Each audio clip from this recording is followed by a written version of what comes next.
Can I just start off by saying I don't think I've ever experienced such an overwhelming negative response to a single issue in my 17 years as a Member of Parliament. When you get the good people of Aberfeldy protesting in numbers about a branch closure, I think that shows just the concern there is right across Scotland. Are you aware of this response from your customers? Are you aware of the impact that this is having on several communities right across Scotland? And what are you doing to address and respond to that? I understand the disappointment and frustration from somebody from Aberfeldy, for example, where the branch that they've banked with for the last 50 years has been closed.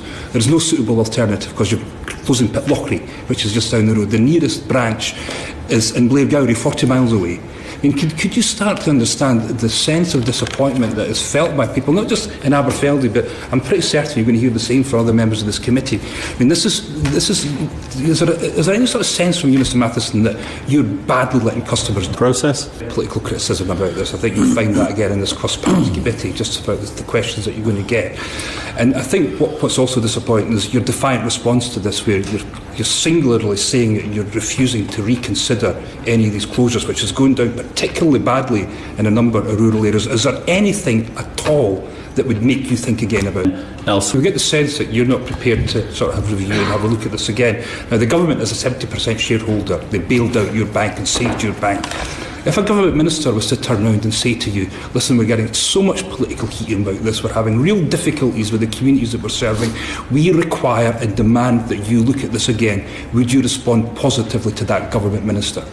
Look, I think we will always talk to MPs and ministers, but we have to really take account of customer behaviour and the changes that are happening in the world with digital. But the 6-month period that we're talking about is really helpful. We'll come to that in a minute, but I'm just interested in this, because what we're trying to sense here is if this is the last word in the whole thing. And if it is, it's singularly disappointing. And what I'm saying to you is that the public, through the stewardship of the government, own 70% at stake in your enterprise.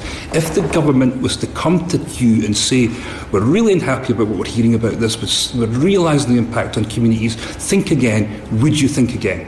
So we engage, with, as I said, with MPs and have been engaging with That's MPs. That's not the answer to my question, Mr Matheson. If a government minister came to you and said, think again about this closure programme, would you do that? We are a commercial enterprise, and we have to act and behave as a commercial enterprise. I think we'll just leave that there.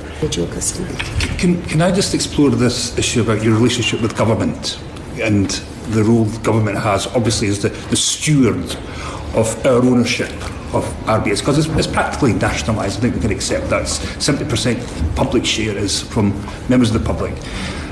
You said that you informed the government. Was there any conversation with them as the stewards of our interest in RBS, and did they put forward any concerns about the scale of these closures and the impacts this might have?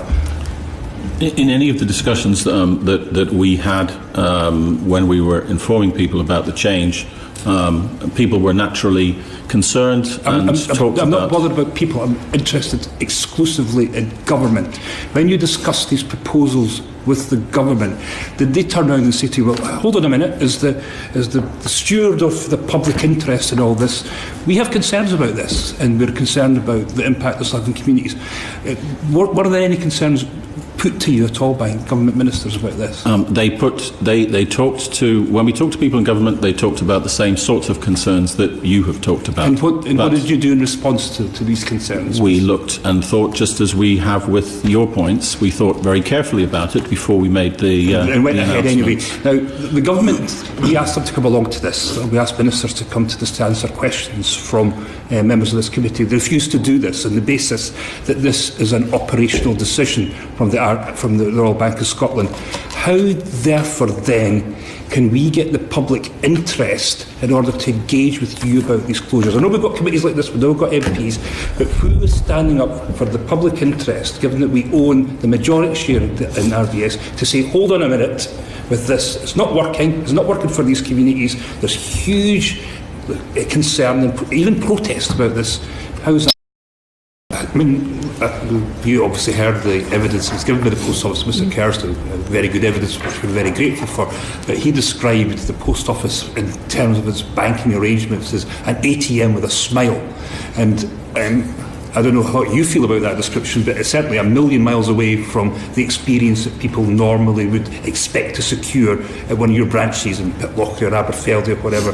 So is there not this suggestion that somehow the Post Office is some sort of adequate substitute for what you're doing in branches? It's just totally disingenuous. And if you were to speak to anybody, as I have done, as I'm sure most of my colleagues have, and it's suggested that, no, don't worry, the Post Office is here to take up some of the slack, you're met with just looks of bemusement.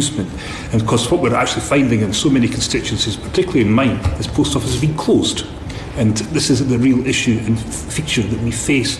So, like, I don't know what you feel about an ATM with a smile replacing your branch service, but certainly I feel very individually helpful. Do you realise just that type of statement there, that people have to realise, that people have to accept, that don't you know this facility actually exists?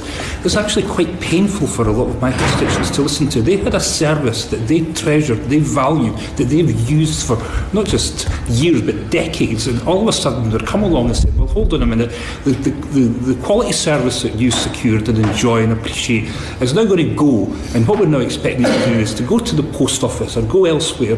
Here's a van that will come through for a few hours per week that you can access. I mean, do you not understand that, you know, like, for people who have used you, who actually rely on you and have trusted you all these years, this seems like such a slap in the face. We absolutely do understand that, and we are working with and talking to those customers every day. You know, we also have to adapt to change, and we need to make sure, I need to make sure that the bank continues to stay relevant. Thank you. Okay, thank you. Well, just a couple of questions to wind up some maybe a couple of things we didn't quite get a full answer with. Firstly, I just want to put something that Unite the Union said in their evidence, which I found very interesting.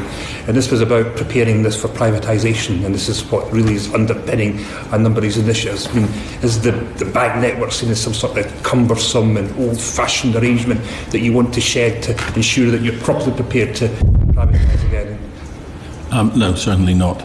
We expect to have a branch network across the UK and across Scotland.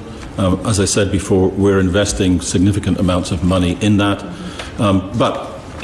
As a commercial organisation, I'm responsible to try and make sure that we have one that is viable for the future and relevant for the future. Your intention is to get RBS back into the private sector at some point, obviously, yeah? That is a matter for the government. Our intention is to make sure that the bank is in a position as a commercial enterprise for any of our shareholders to do as they decide. And it would be seen on the market, if we could describe it as such, to be much more, marketable if it didn't have this clumsy bank branch operation. £9.5 million worth of savings. Yes. Which I think we've all agreed is a very modest, about very modest amount of savings. I think we agree that this isn't about savings. Yes, I know, and I was going to say that. But what intrigues me then, that as a public relations exercise, it's fantastic value for money. Given that you're keeping all these communities happy, could I ask how much do you give in way of sponsorship for RBS Rugby? Look, other costs that we might have across the organisation. How much do you give for RBS Rugby? Do you know the answer? I personally don't know the answer. I'm not responsible for RBS Rugby. I'm just wondering if whoever's sitting in the RBS boardroom are making a decision about what's best use in terms of PR, in terms of a contribution, whether that's keeping branches open and keeping customers satisfied, or giving money to Scottish Rugby, as much as I love Scottish Rugby. As you say, there's lots of different things that we have to spend money on. That isn't something I happen to be responsible for. And lastly, I still didn't get an answer to this, and I'd be really interested, because I think we need to speak to government about all of this, given that they are looking after our interests as a majority shareholder. Now, I think you were coming close to saying that if government insist that you look at this again, that you take consultation serious, that you would respond to that.